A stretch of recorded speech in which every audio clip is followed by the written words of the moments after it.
Planning full arch surgical guide cases is a cornerstone of modern implant dentistry.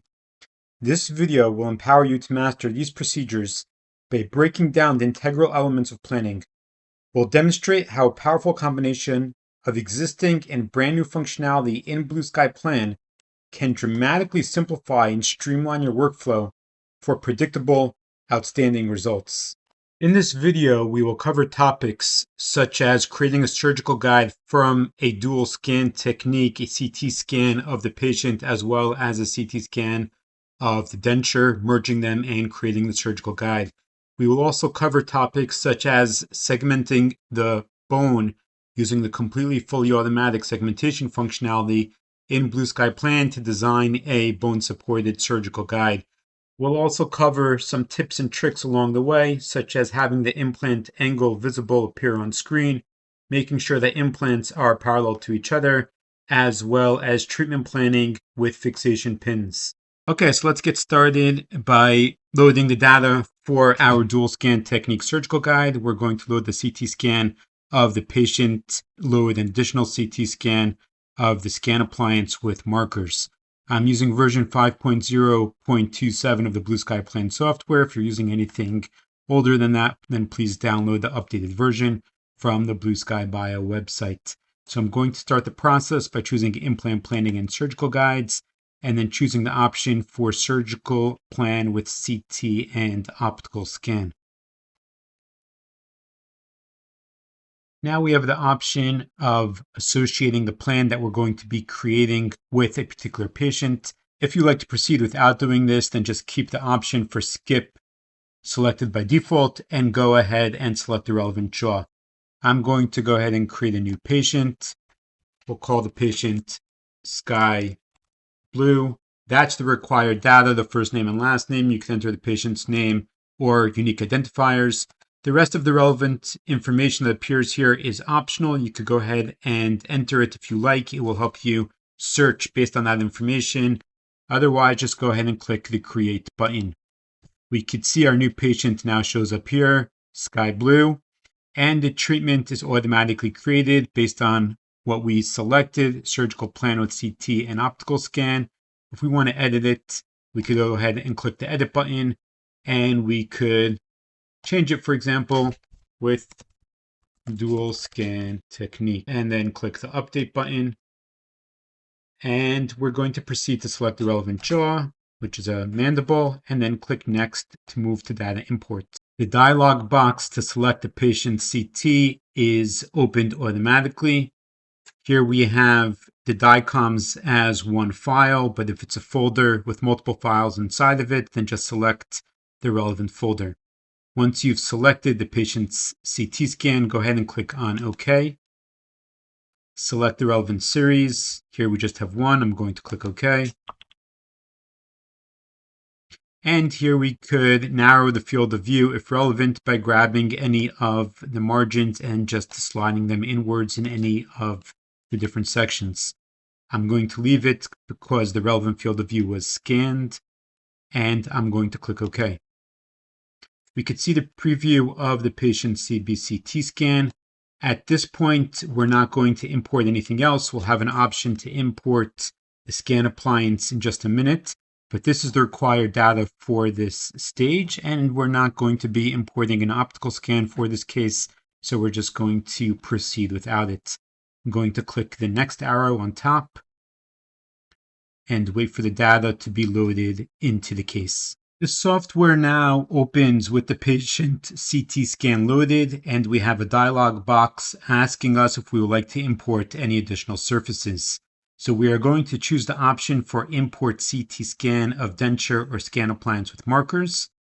And I will also show you, if you do close this box, which I'll close it, you can access the same by going to File, Import DICOMs, and you have the same option here with scan appliance.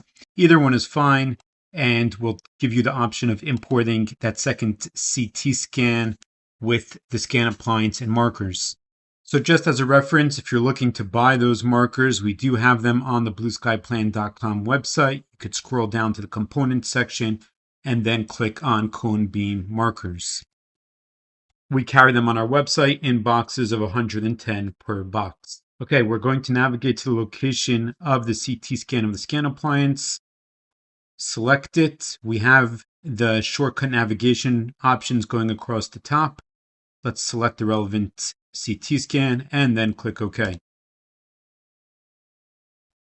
Now we can see a preview of the CT scan of the scan appliance, and here we are going to narrow the field of view so it just includes the scan appliance itself. So I'm using my left mouse button and just grabbing and dragging those margins inwards to limit the field of view to the scan appliance itself. Once I have done that, I am going to proceed by clicking the OK button. Now we have a 4-section window that opens in front of us, and the point of this screen right now is to do a merge between the CT scan of the patient and the CT scan of the scan appliance. And this merge is done via those markers. In the bottom left, we could see the scan appliance itself with the markers on it. Now the top two screens, the top left screen is showing us the patient scan markers. So this is the scan of the patient with the markers. And the reason we're just seeing the markers and not the scan of the patient is that the markers are much more radiopaque than the patient scan itself. So at this density threshold by the slider here, we could see the markers without the patient scan. But if we go ahead and lower the density threshold, we'll see more of the scan, including the patient itself. But at this point, we want to see the markers. So we're in a good situation. We see the patient scan markers on the left. And on the right, we see the scan appliance markers. We see the markers in the scan appliance. The same markers that we see actually in the actual scan appliance, we see them here as just the markers. And again, this is because of the density threshold. If we will lower the density threshold, which we don't want to do at this point, we'll see more of the scan. But the ideal situation is to see just the markers like we have here. So again, the top left is the patient markers. The top right is the scan appliance markers. The bottom left is the scan appliance itself. And if there is some scatter showing up here in addition to the scan appliance, what you want to do is you want to raise the density threshold to just leave you with the scan appliance and not the scatter. And if the scan appliance isn't showing up completely, then you want to lower the density threshold. But this is an ideal situation. The scans were done correct. We see the scan appliance with the markers. Now the bottom right screen is our most important screen. Here we see both the markers from the patient scan and the markers from the scan appliance scan. And we could toggle each one on and off. This is our patient marker scan, and this is our scan appliance. So we see on these lower dots, we see that we have the red scan appliance markers aligned with the patient markers correctly. Now we do see there's another set of markers here, which is an upper set, which isn't relevant for us right now because that's for an additional CT scan for the upper arch scan appliance. At this point, we could see that our markers from the scan appliance match the markers from the patient, and we could go ahead and click on OK, and it will load and merge and align. Now, in a situation where we don't see that they align properly, the first thing we're going to do is in each one of these scans is raise the density threshold to get rid of additional scatter and additional content of the CBCT in both of the upper boxes. We want to isolate the markers on their own and get rid of anything else. We could then click Update, check the bottom right box, and see if that resolves our issue. If that did not resolve the issue, an additional point is we could actually use the marker tool itself. If you click the marker tool and then here I'll show you, and then hold down the Shift key and use your left mouse button, you could actually mark and identify for the software where those markers are. You want to identify the same markers in the top left and the same markers in the top right. The order of marking the markers is not important. You just want to mark the same set, the same markers in both of the views. And then again, you'll click the Update button and check the bottom right. I'm going to clear the selection here because we have a proper merge as we see. And I'm going to click the OK button. What we could see now is our scan appliance is properly aligned with the patient scan. Once again, we could see that the markers are aligned with each other in the 3D view. In most situations, the panoramic curve is detected automatically. Here we could see that the detection is somewhat off, so we'll use this as an opportunity to realign the panoramic curve. Now, one option is just to grab and drag the nodes on screen to align the curve along the jaw. And you can see that as we do that, the panoramic view in the bottom right updates accordingly. Another option, which is probably more relevant for right now, is to go to our curve option right here and choose Draw Panoramic Curve. We could access the same by going to Tools, Draw Curve. And then just use your left mouse button to mark along the jaw arch. The last point, simply double click, and the curve is redrawn and appears here accordingly. If we want to extend it, just grab the edges and extend it a bit more. The scan appliance has now been turned into an STL file and imported. We could see on the right side of the screen that we have STL surfaces, and we have a new surface scan appliance model. The visibility checkbox is checked, meaning that in the 3D view it's visible, and the hint checkbox is checked as well, which means that in the 2D slices we have a hint of the scan appliance, we have the outline of the scan appliance. As we run around the arch in our top left cross sections, we could see the outline of the scan appliance showing up in our various slices. Now we can notice as well that there is a separation, there's a space between the bone and between the scan appliance, and that's because the scan appliance is sitting on the soft tissue, and soft tissue doesn't show up in our CT scan. So the separation that we have here, if I zoom in between the bone and the scan appliance, is our soft tissue that the scan appliance was sitting on during the scan. Okay, we're going to fast forward now to a fully planned case. I'll show you how easy it is to create the surgical guide, and then I'll show you a few tips and tricks that might help with full arch planning.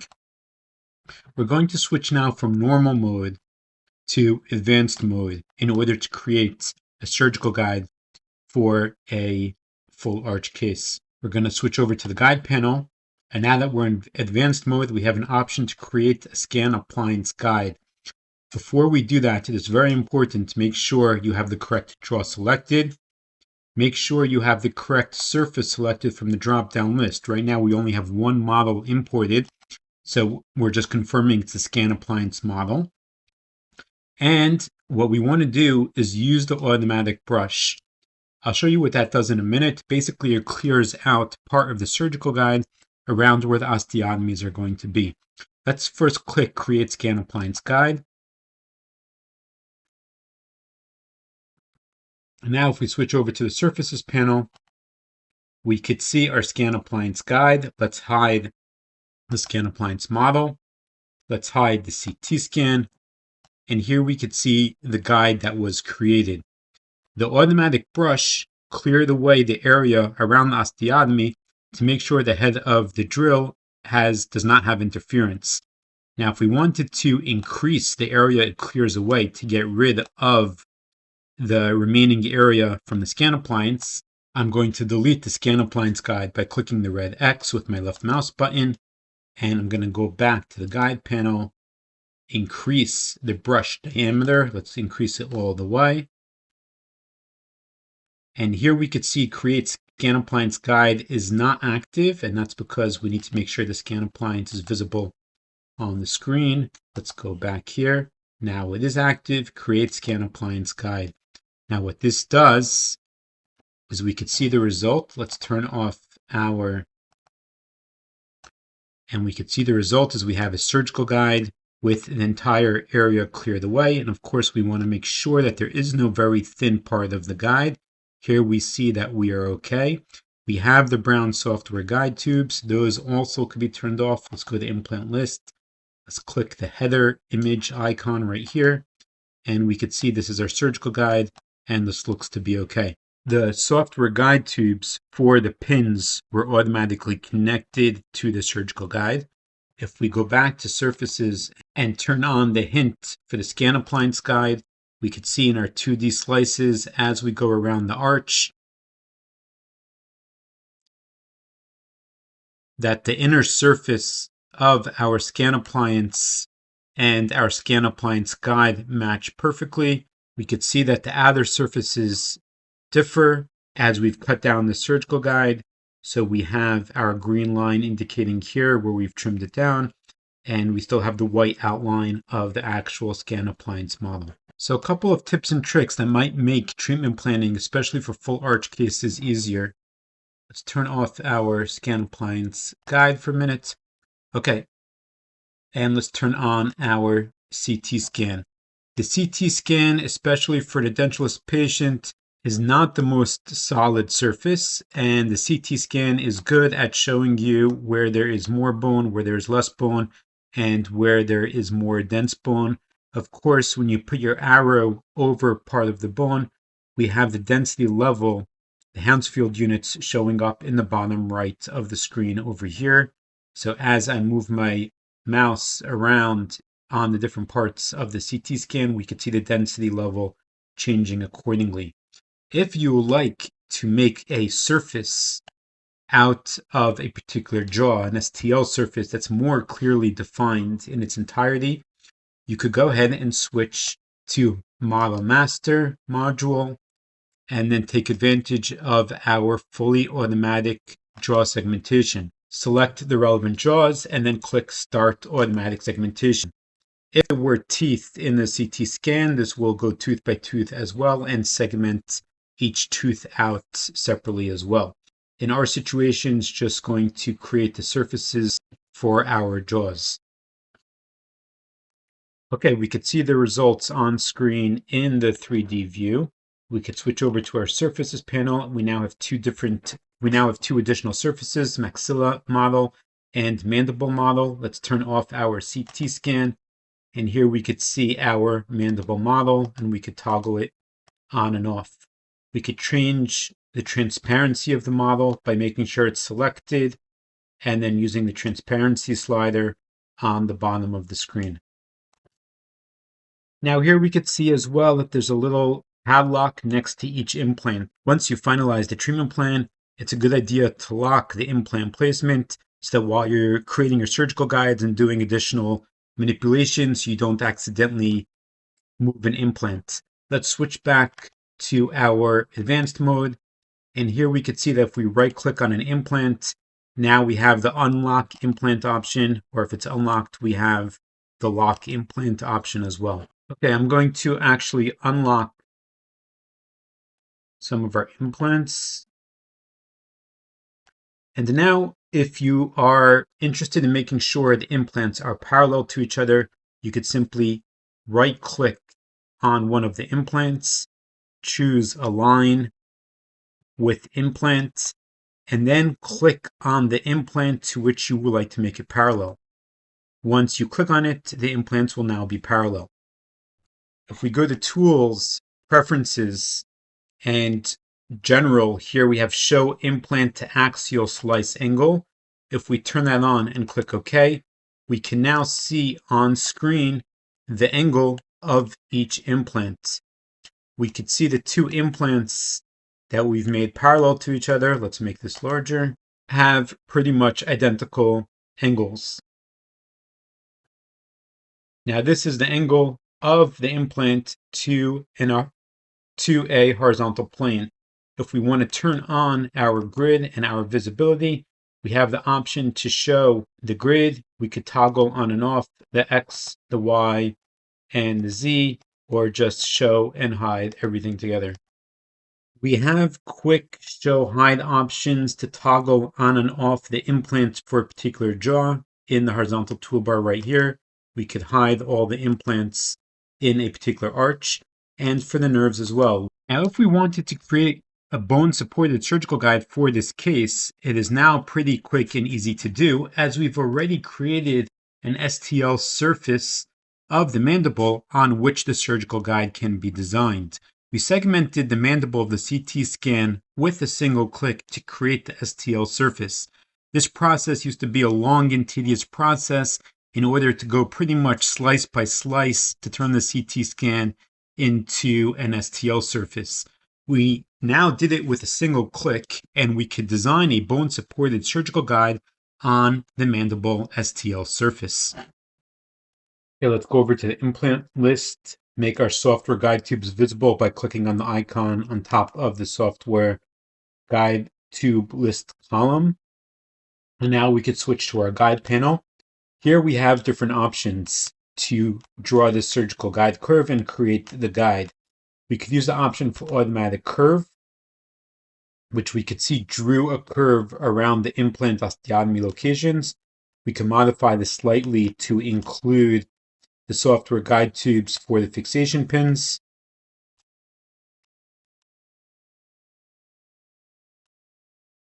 And then click Create Surgical Guide. And we could see that we now have our surgical guide created, including the fixation pins. The surface here shows up in our surfaces panel. And here we could see the surgical guide, and we could toggle the visibility on and off. I'm going to go ahead and delete it by clicking on the red X. Go back to our guide panel, and our second option is to manually draw the curve. So I'll click Draw Curve. Let's clear the previous curve. Now draw curve. Hold down the Shift key and left click to place nodes along the curve to manually draw the surgical guide curve.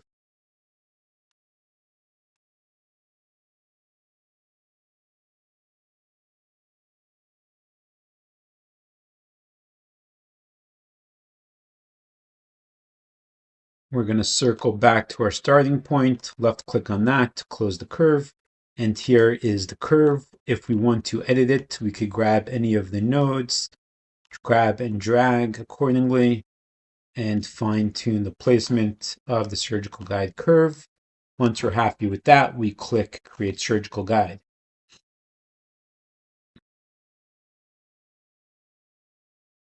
And here we could see the surgical guide on screen. Now we can notice some interesting things if we take a look at the hints of our surfaces in our cross-section slice view. Let's enlarge this, and let's take a look at the middle slice and the different surfaces that we have. So we have a hint going around our bone model, which we created by automatically segmenting, and that's right over here. We have two surgical guides that we created. We have our red surgical guide, which is the one that we just created now, based on the bone segmentation, and we could see that it tightly wraps around the bone. We have our previous surgical guide from the scan appliance guide in the green hint, which we could see is above the red surgical guide, and that's because it's a gingiva supported surgical guide. It was based on the scan appliance that was created and sitting on the gingiva.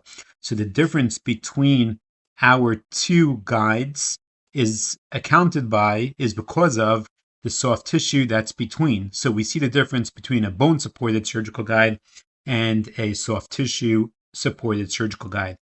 Our last outline that we have here is our scan appliance model, which again, the scan appliance guide is based on that. And then we use the brush tool to clear out the top of the surgical guide, which is why we see the green surgical guide being sliced.